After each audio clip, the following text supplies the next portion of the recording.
Yo les potes et bienvenue. Aujourd'hui on va faire une vidéo qui parle d'étalonnage, une vidéo assez stylée, tu vas voir, ça va t'apprendre pas mal de trucs et surtout ça va répondre à une question qu'on se pose un peu tous en fait. Mais avant d'attaquer le sujet de la vidéo, il faut que je te parle de quelque chose. Ça fait maintenant quelques temps que la chaîne existe, ça fait à peu près 3 mois.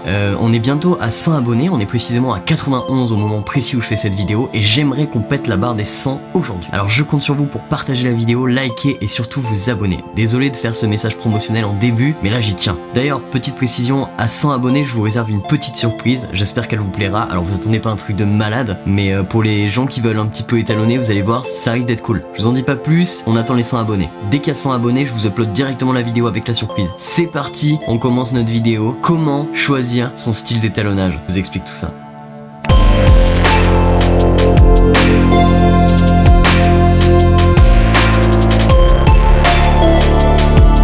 Alors pour cette vidéo, on va prendre 3 paramètres, 3 facteurs. Comment choisir son style d'étalonnage? Lorsqu'on commence à étalonner, on est tous confrontés au même problème. On se trouve avec des looks déjà préfaits, on les applique sur nos rushs et on se dit putain c'est joli mais en même temps c'est bizarre, je sais pas trop. En fait, quand on commence à étalonner, le problème c'est qu'on se demande souvent qu'est-ce qu'on doit vraiment faire pour que ça rende pro. C'est-à-dire quelle couleur choisir, quel étalonnage choisir si on utilise des presets, quelle lutte choisir si on utilise des luttes, qu'est-ce qu'on doit faire si on le fait manuellement, est-ce que ça doit être teinté rouge, est-ce que ça doit être teinté bleu, est-ce que ceci, est-ce que cela. En fait on se demande toutes les questions nécessaires à l'utilisation de colorimétrie, hein. Donc c'est assez logique, c'est normal. On se dit en fait comment on doit étalonner. Et donc pour ça, on utilise 3 facteurs. Le premier facteur, c'est évidemment la caméra. Et donc le format. De quelle caméra ça sort, en quel format ça sort, de quel type sont nos rushs. Ça c'est le premier facteur. Donc ça détermine déjà pas mal votre type d'étalonnage. Donc vous pouvez restreindre déjà le champ, mais on va en parler. Le deuxième facteur, c'est bien entendu le facteur contextuel. Dans quel contexte vous étalonnez votre rush et votre film ou votre vidéo YouTube? Dans quel contexte? Est-ce que justement c'est une vidéo YouTube? Est-ce que c'est de l'humour? Est-ce que c'est une ambiance froide? Est-ce que c'est... Voilà, dans quel contexte? Et ensuite, numéro 3, bien évidemment, c'est le contexte artistique. Donc c'est à quel taux, à quel point vous évaluez votre étalonnage en termes artistiques. C'est-à-dire, est-ce que vous voulez donner quelque chose qui rende volontairement très étalonné, très artistique ou non? Et ça, c'est un paramètre très important puisque c'est celui qui détermine la touche finale en fait. Par exemple, vous noterez que sur pas mal de mes vidéos, l'étalonnage est très prononcé pour un seul but, c'est un but contextuel. En plus d'être un but artistique, c'est parce que j'aime volontairement vous montrer en fait que l'image ne ressemble à pas d'autres images en fait. Elle ressemble pas à ce qu'on peut trouver dans d'autres types de vidéos classiques. Et je trouve ça assez intéressant, il y a beaucoup de youtubeurs américains qui font ça et qui sont pas forcément des étalonneurs, qui sont juste des filmmakers et c'est génial. Allez, sur ce, on va rentrer dans le vif du sujet, on va évoquer chacun de ces points et je vais vous montrer en même temps avec des rendus étalonnés pas mal de choses parce que vous allez voir, on peut obtenir 1 milliard d'étalonnages différents. Alors comment on choisit? C'est parti, je vous montre tout ça. On passe en vue de PC, je vais vous montrer les 2 petits paramètres qui sont de base. C'est parti. Et voilà, de retour mon pote. Alors, on est sur Premiere Pro, tu vas aller directement dans l'onglet Color. Je vais te le montrer sur Premiere Pro, j'aurais pu te le montrer avec d'autres logiciels, mais tant qu'à faire, vu que vous êtes une majorité à utiliser Premiere, je vais le faire direct dessus. Donc ici dans Color, normalement t'arrives sur Source là ici, mais tu vas cliquer sur Lumétriscope, et là normalement par défaut tu auras autre chose, donc tu vas faire clic droit et tu vas mettre Parade RGB. Donc en fait, ce que je vais t'expliquer, c'est la définition du style d'étalonnage. Donc par défaut, quand on étalonne, théoriquement, on est censé étalonner en rééquilibrant les couleurs. Donc ici tu vois il y a rouge, vert et bleu et il y a ce qu'on appelle un vector scope, donc c'est une unité de mesure en fait, c'est un outil qui nous permet de mesurer le taux de couleur. Donc du coup en fait ce qu'on va faire, c'est que je vais te montrer un petit peu ce qui se passe, tu vois, quand on avance la vidéo, quand on bouge, voilà, les courbes bougent également, mais ça reste assez uniforme et en fait on s'aperçoit de quoi? On s'aperçoit que là par exemple il y a un petit peu plus de bleu et ce que je vais t'expliquer c'est comment on détermine tout ça. Donc ici tu vois en fait on prend la barre des 230, au-dessus il y a encore du bleu alors que là il y a presque plus rien. Ensuite il faut savoir que donc il y a les basses lumières du bleu qui sont ici, les hautes qui sont là, etc. Voilà, c'est tout un tas de paramètres. Alors par défaut quand on fait un étalonnage classique, on aurait juste tendance à condenser le haut et le bas, c'est-à-dire on va ramener le bas vers le 20 là par exemple et on va ramener le haut vers le 90 ou vers le 80, tu vois. Et après l'idée va juste être d'augmenter la puissance de toutes les couleurs en même temps pour que ça donne un étalonnage qui soit, on va dire, homogène. C'est par exemple ce que vous allez rencontrer et retrouver dans beaucoup d'étalonnages télévisés notamment. La colorimétrie de la télé c'est approximativement ça. C'est pareil pour les films comédie, en général c'est dans cet esprit là aussi. Mais nous ce qu'on va faire c'est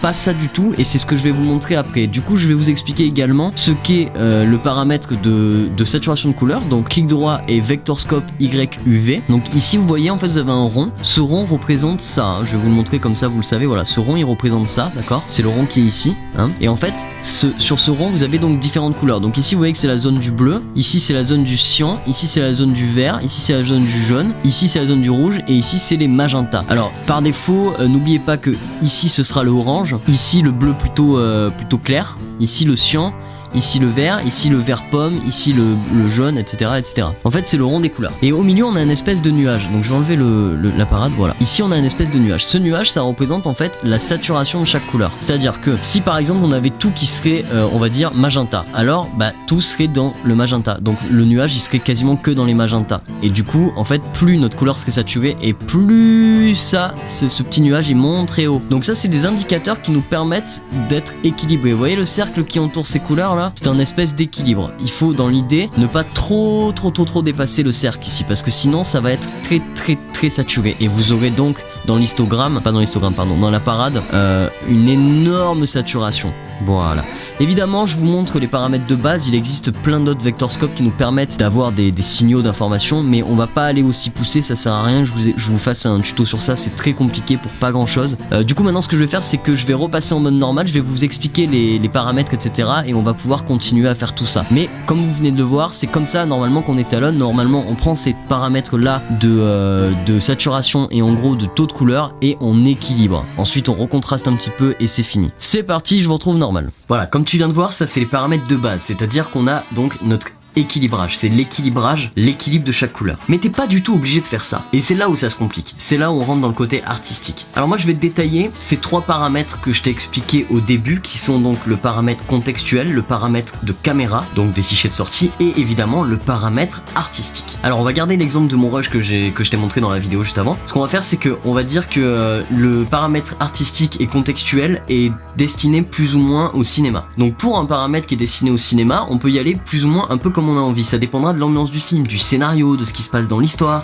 est-ce que c'est dramatique, est-ce que c'est hardcore, etc. Mais vu que on est quand même bloqué, toujours limité par la condition numéro 1, qui est donc le paramètre de la caméra, en fait on doit choisir certaines formes. Par exemple, si tu filmes avec ton téléphone, tu pourras jamais faire un étalonnage ultra propre, pour la simple et bonne raison que le capteur de ton téléphone ne te permet pas de sortir des images assez désaturées, assez dénaturées pour pouvoir les retravailler en post-production. Donc l'idée est d'aller chercher tout ce qui ressemble à des modes pro, c'est-à-dire à des modes d'étalonnage flat, donc à des sorties de fichiers les plus flat possibles, donc avec le moins de couleurs possible. Donc si dans ton appareil tu peux régler ces paramètres là, règle-les. Petit tips, si tu as un Panasonic, utilise donc le V-Log, utilise le Cinelike D. Sinon, si tu as un Canon, utilise le CineStyle ou le C-Log. Si tu as par exemple une Red, utilise le Red RAW évidemment. Si tu as une Blackmagic, utilise le RAW. Si tu as, enfin, etc. Chaque petite caméra a son truc. Les GoPro c'est le ProTune. Il y a plein de choses comme ça. Donc avec notre paramètre de caméra, on est déjà limité, c'est-à-dire qu'on va pas pouvoir se permettre d'étalonner comme on le voudrait. Alors, ce que je te conseille, c'est que si tu as une caméra pas trop ouf, évite le plus possible, évite au maximum d'étalonner dans les rouges, évite le maximum d'étalonner dans les couleurs chaudes, pour la simple et bonne raison que ça rendra pas très bien, puisque de base les couleurs sont déjà très chaudes sur le capteur de ton téléphone ou d'une caméra bas de gamme entre guillemets. Du coup, évite de faire ça et étalonne plutôt dans les couleurs froides, parce que en fait les couleurs froides telles que le bleu, le gris, enfin tout ce qui est ton de bleu, de gris, ça réussit toujours à masquer les défauts, en fait ça corrige des défauts d'image, tu vois. Donc c'est un petit peu de la peinture, hein. C'est-à-dire qu'en fait on repeint par-dessus avec du propre sur du sale, mais ça fonctionne très bien. Donc je te conseille énormément d'étalonner dans les bleus si tu utilise une caméra sans profit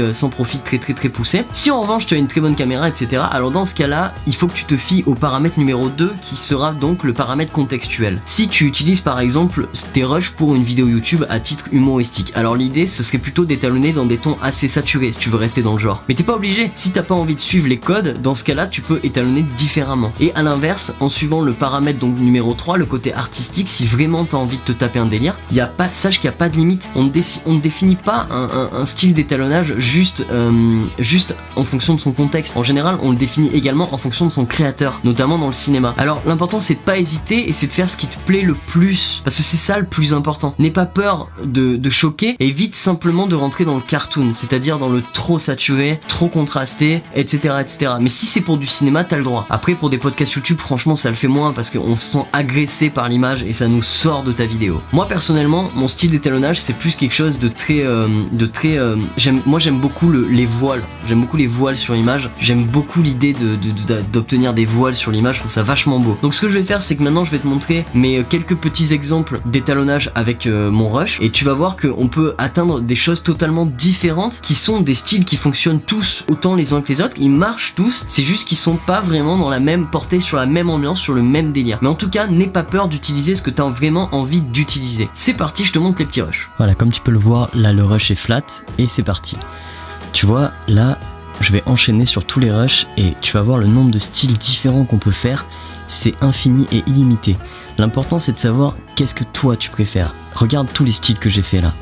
Il y en a forcément un qui t'impacte le plus, mais ça c'est tes raisons personnelles. Mais imagine que le réalisateur a décidé de mettre celui qui t'impacte moins par une raison contextuelle ou artistique. C'est possible, il a le droit, et en effet c'est ce qu'il y a de plus sympa en général.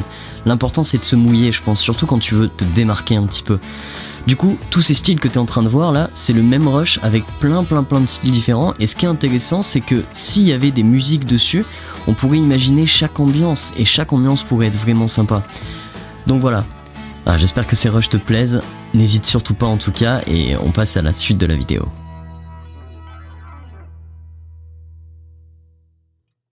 Voilà, j'espère que cette vidéo t'a plu. N'hésite pas à me péter le compteur d'abonnés. Si on est à 100, je vous fais une petite surprise avec pas mal de petits trucs d'étalonnage. Vous allez kiffer, je pense. J'aimerais qu'on passe à 100 aujourd'hui. Merci à tous pour le soutien. Ces derniers jours, j'ai reçu pas mal de nouveaux abonnés et de messages, etc. Ça fait vraiment plaisir. Je reste tout le temps dispo sur Facebook, sur YouTube, etc. Donc n'hésitez pas à venir me parler, à me poser des questions. J'espère que cette vidéo vous a fait kiffer, tout simplement parce que je pense qu'on a parlé un petit peu du style d'étalonnage et de comment le choisir. Donc n'oubliez pas ces 3 paramètres qui sont donc le contexte, la caméra et bien entendu le côté artistique. Sachez que vous pouvez vous faire plaisir, il n'existe pas de style à proprement parler parce que par défaut on a tendance à juste rééquilibrer les couleurs et nous on veut pas forcément ça, donc n'hésitez pas à vous faire plaisir. Et puis voilà, j'espère que ça vous aura fait kiffer. Je vous souhaite à tous une excellente journée, j'attends le 100 abonnés pour balancer la vidéo surprise, et sinon on se retrouve demain pour un nouveau vlog. Ciao les potes, à demain, bam.